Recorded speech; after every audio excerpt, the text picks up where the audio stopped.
अस्सलाम वालेकुम, मेरा नाम है नैयर अब्बास और आप देख रहे हैं डीके मैथमेटिक्स। आज हम करेंगे एक्सरसाइज 1.3 के 39 से 42 तक के क्वेश्चन। तो इन क्वेश्चन में हमने ये जो क्वेश्चन दिया हुआ है इसको साइन एक्स और कॉज एक्स में चेंज करना है। मतलब जो हमारा आंसर होगा वो साइन एक्स या फिर कॉज एक्स पे बेस होगा। तो सबसे पहले हम बात करते हैं कि इस पे जो फार्मूला यूज होगा वो कौन सा होगा। ये होगा cos A plus B which is equal to cos A cos B, उसके बाद minus sine A sine B. आप इसको अल्फा बीटा भी लिख सकते हैं। ये अल्फा ये बीटा, ठीक है, ये अल्फा ये बीटा, ये एंगल है इनके, यहां पर अल्फा यहां पर बीटा, ठीक है। तो ये आपकी मर्जी है, आप इसको अल्फा बीटा लिखें या फिर ए एंड बी लिख दें। तो ये हमारे पास है क्वेश्चन। तो इसको अगर हम खोलें तो ए किसके इक्वल है, पाई के, और बी के किसके इक्वल है, एक्स के। तो ये हो जाएगा cos pi cos x minus sine pi sine x. तो ये जो कॉस पाई क्या होता है, कॉस 180 बेसिकली। तो कॉस 180 जो होता है वो होता है -1, और ये हो जाएगा कॉस एक्स, यहां पर नेगेटिव सेम आएगा, और ये है साइन पाई। तो साइन 180 जो होता है वो होता है 0, सो साइन एक्स, ये सारा फैक्टर 0, और ये क्या आया हमारे पास नेगेटिव कॉस एक्स।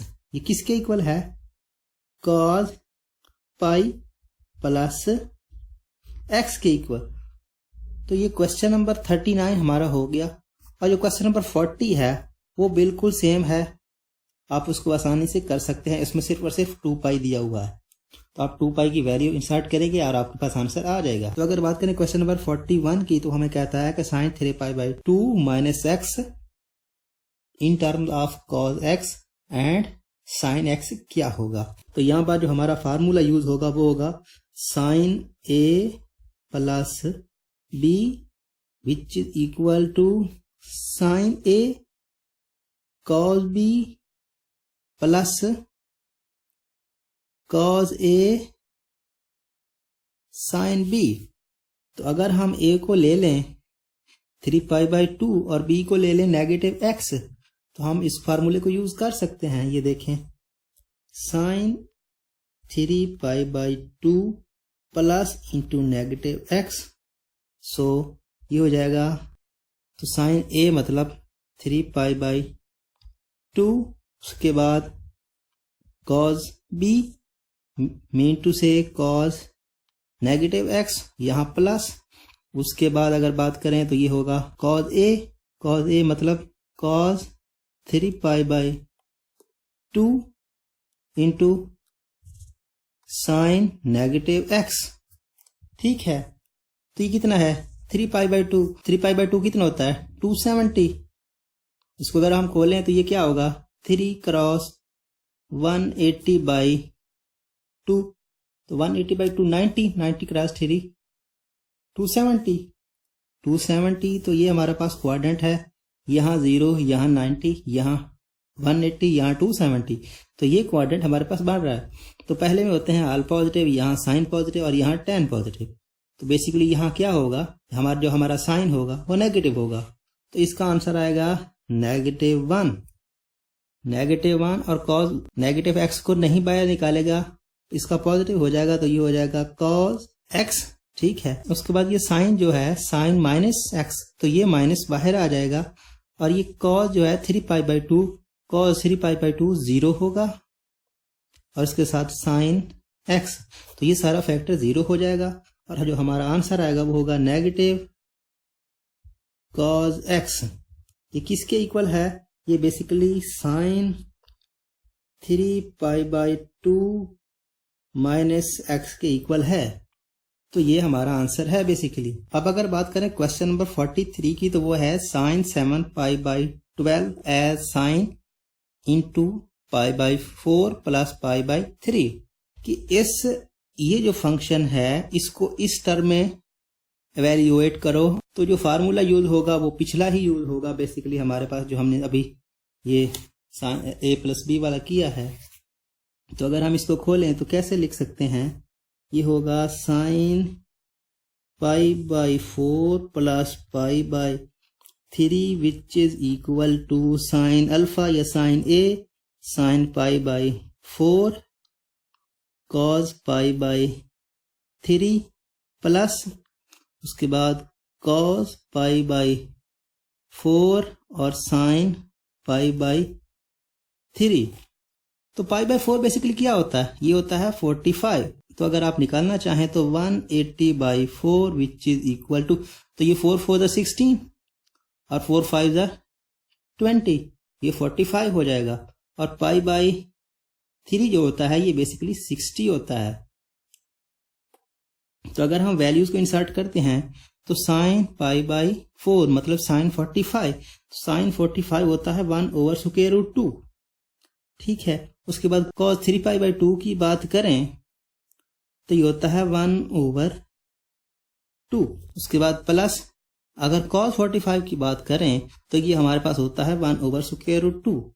ये sin 45 और cos 45 आपस में इक्वल होते हैं, इन दोनों का आंसर 1/√2 ही आता है। उसके बाद बात करें अगर sin π/3 की, sin 60 की, तो वो होता है हमारे पास √3/2। तो अगर हम इनको सॉल्व करें, इनका हम एलसीएम ले लें तो क्या आएगा 2√2। ठीक है, तो 2√2 से कैंसिल हुआ ये सारा, तो हमारे पास आंसर क्या आया 1 और ये प्लस √3। अगर हम बात करें क्वेश्चन नंबर 44 की, तो वो हमें कहता है cos 11/12 पाई एज cos π/4 प्लस 2π/3। तो इसको भी हम cos a प्लस b के वाले फार्मूले से सॉल्व कर सकते हैं। तो वो क्या है, cos a plus b which is equal to cos a cos b negative sin a और फिर sin b।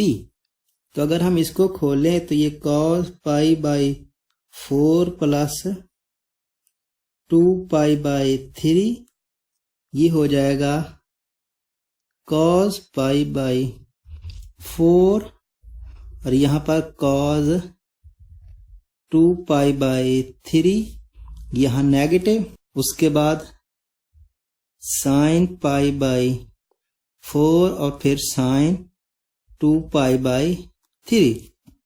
तो π/4 तो होता है 45, लेकिन अगर बात करें 2π/3 की तो ये कितना होता है 2π/3। तो पाई को 180 रखें तो ये 3 को डिवाइड करें तो 60 62 मतलब 120। तो cos 120 की आपको वैल्यू का पता होना चाहिए।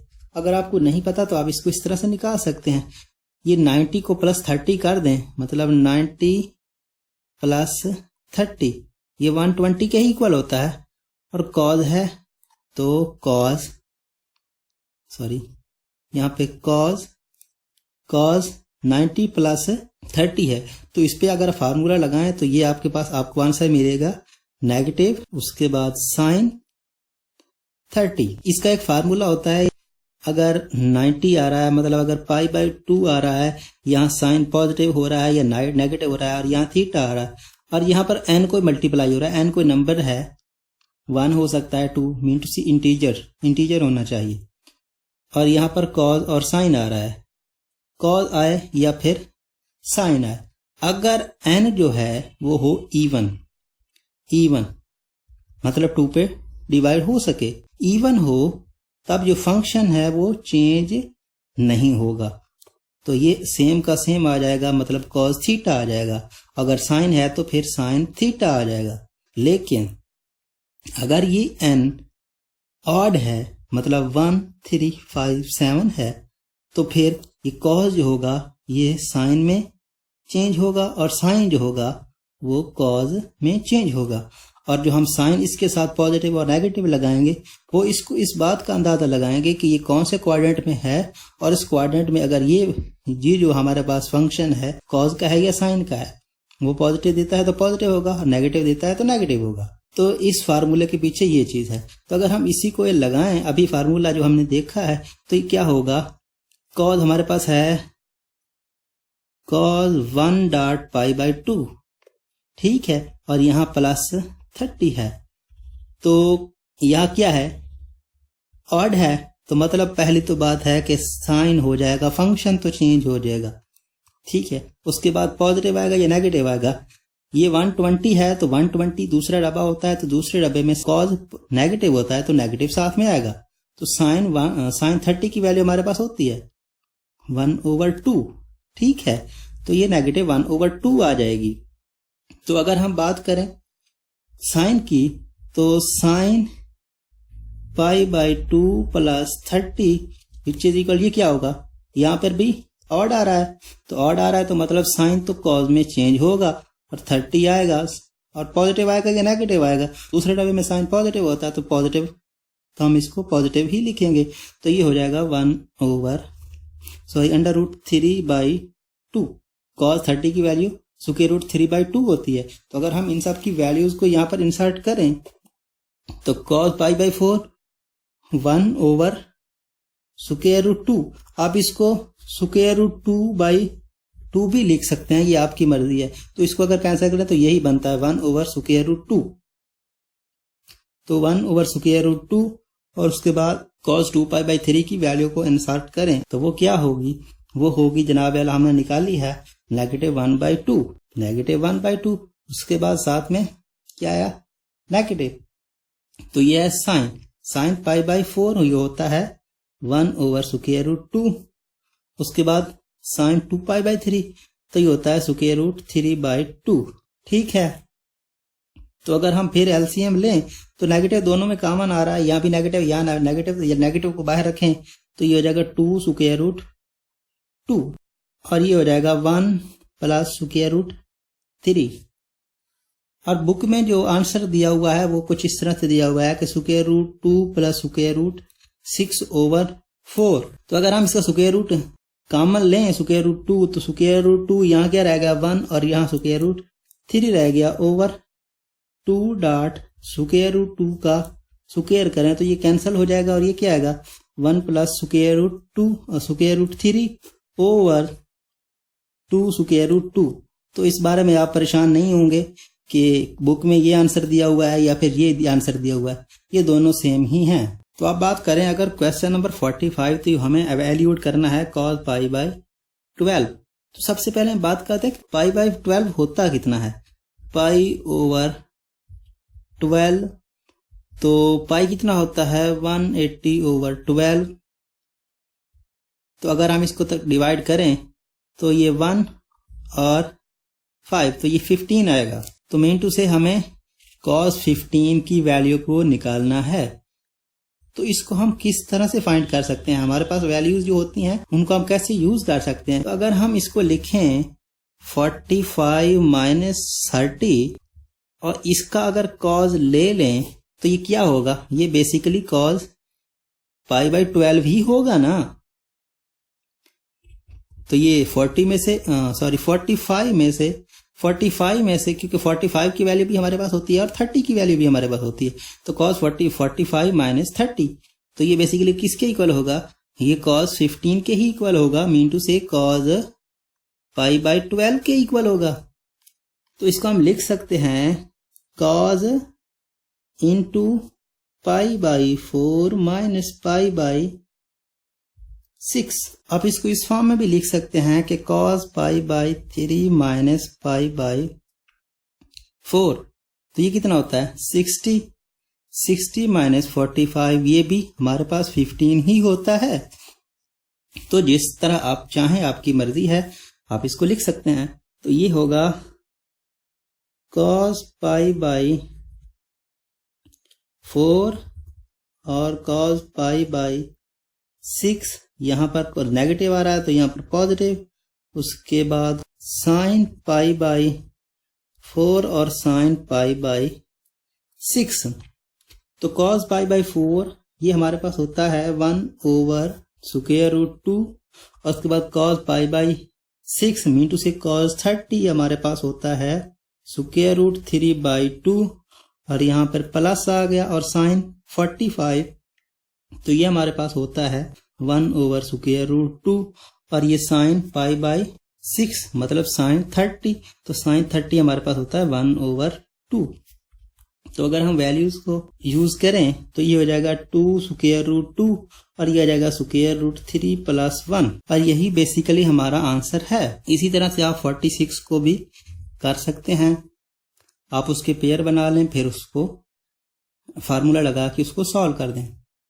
उम्मीद करता हूँ आज का वीडियो आपको पसंद आया होगा। अगर आपको वीडियो में कोई एक भी पॉइंट अच्छा लगा हो तो प्लीज वीडियो को लाइक करें और इस वीडियो को अपने दोस्तों के साथ, अपने क्लास फेलो के साथ जरूर शेयर करें। Thanks for watching. Allah Hafiz. Subscribe to our channel by clicking the subscribe button. Click the bell button and enjoy the latest uploads from our channel.